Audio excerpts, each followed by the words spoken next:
Ya, teman-teman, perang di Timur Tengah antara Amerika Israel melawan Iran, teman-teman, memasuki babak akhir karena katanya Amerika dan juga Israel, Iran, ya ketiga negara ini sepakat untuk gencatan senjata.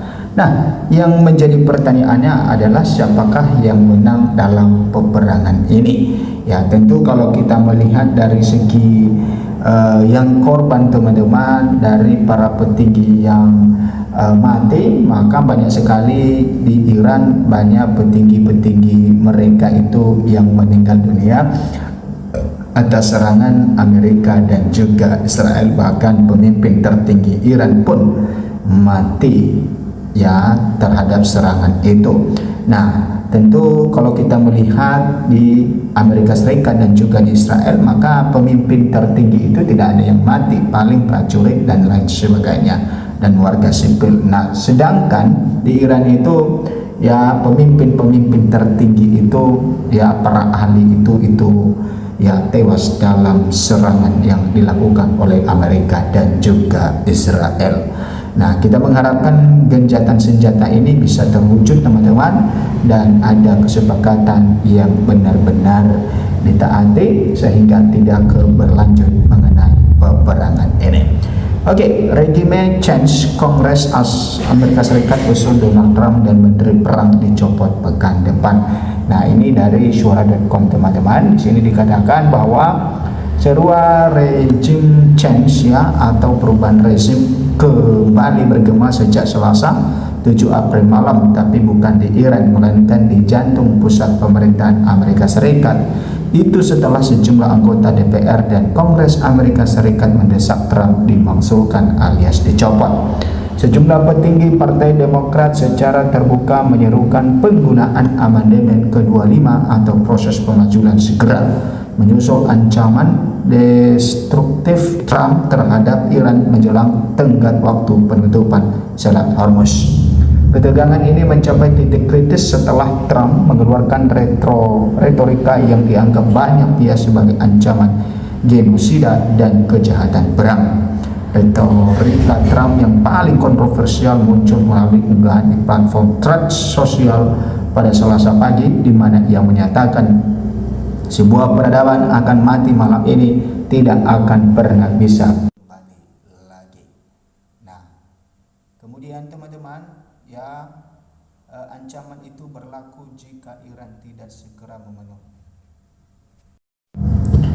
Ancaman itu berlaku jika Iran tidak segera memenuhi tuntutannya untuk membuka kembali jalur pelayaran strategis tersebut. Namun Rabu, Trump justru menerima 10 persyaratan Iran dan memberlakukan gencatan senjata selama 2 pekan ke depan.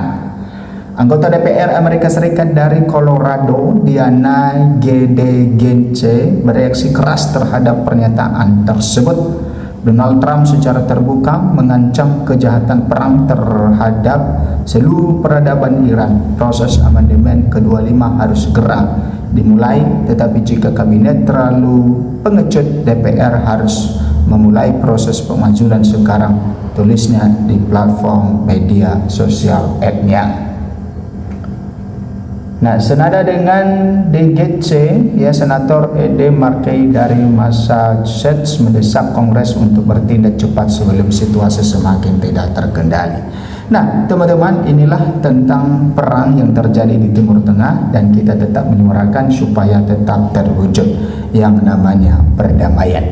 Saya mempelajari juga yang dinamakan digital image processing ya. Kalau saya diberi tugas untuk mengukur ya ijazah Pak Jokowi dengan ijazah yang lain yang saya bisa membandingkan, saya insya Allah punya keahlian untuk itu. Teman-teman, itu yang disampaikan oleh seorang profesor ini tadi, teman-teman, di mana dia menyinggung bagaimana image processing ya, di mana di situ diketahui bagaimana keaslian dari suatu dokumen atau ijazah, dan itu yang dipakai oleh Risbon dan kawan-kawan dan juga Roy Suryo ini. dalam meneliti ijazah Pak Jokowi, yaitu image processing.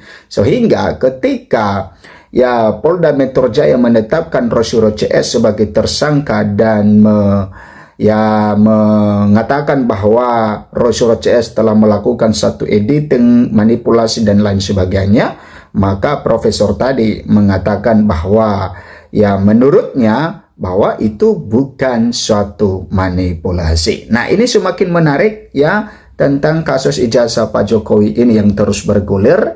Nah, kita lihat di sini dikatakan bahwa alasan ijazah Jokowi disebut semisterius super semar tim Rosyuro bedah kemiripannya. Nah, kita lihat di sini apa yang disampaikan oleh tim dari Rosyuro ini, mengatakan bahwa kasus ijazah Pak Jokowi ini suatu hal yang sangat-sangat misteri sekali. Karena sesuai dengan juga pengakuan dari Pak Jokowi, teman-teman, sudah 4 tahun soal ijazah ini terus bergulir dan tidak ada penyelesaian. Oke.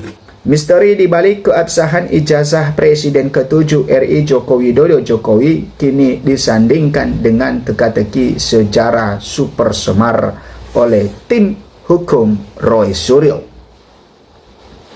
Nah, teman-teman, Abdul Ghafur Sangaji selaku kuasa hukum membedah kemiripan kedua dokumen tersebut yang dinilai sama-sama memiliki nilai historis tinggi, namun terus memicu perdebatan publik mengenai keasliannya.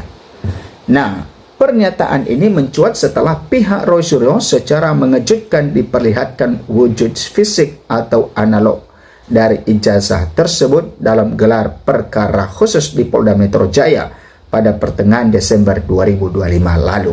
Nah, teman-teman, kita sudah mendengarkan bersama bahwa ketika gelar perkara khusus di Polda Metro Jaya, maka diakui bahwa telah ditunjukkan ijazah Pak Jokowi yang disita di Polda Metro Jaya tersebut.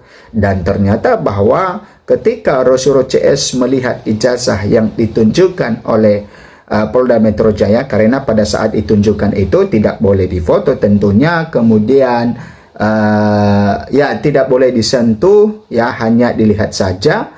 Maka secara kasat mata Rosyuro CS mengaku bahwa ada kejanggalan-kejanggalan yang ditemukan di sana, sehingga menguat dan mereka sangat yakin tentang apa yang mereka teliti selama ini adalah suatu hal yang benar.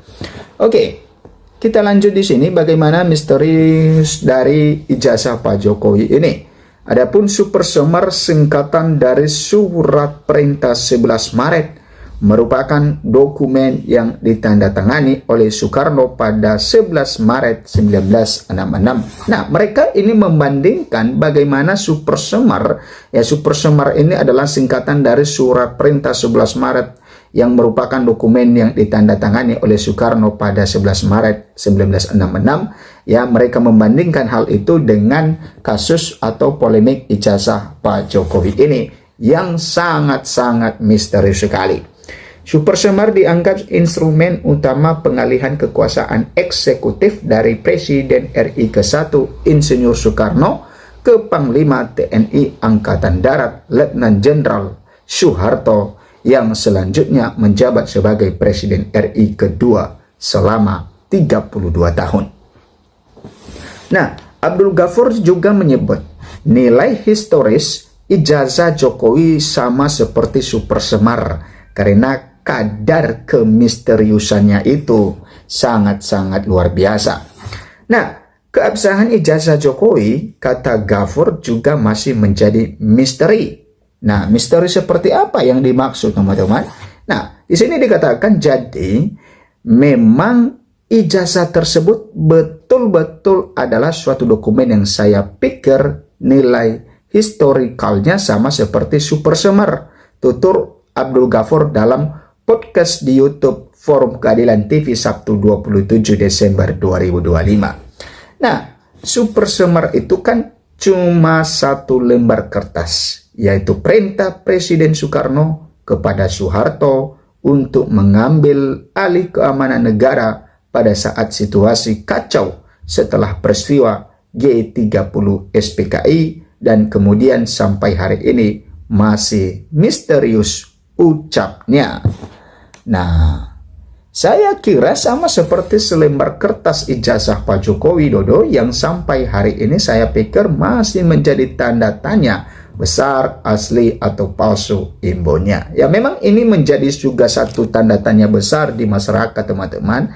Karena walaupun ada orang yang sudah dipenjara dalam kasus ijazah Pak Jokowi ini, tapi sampai sekarang belum dibuktikan di pengadilan bahwa ijazah Pak Jokowi asli atau tidak. Nah sehingga ya dari kuasa hukum dari tim Rosyuro CS ini ya membandingkan dengan Super Semar ya pada saat Presiden pertama Soekarno ya dengan ijazah Pak Jokowi ini.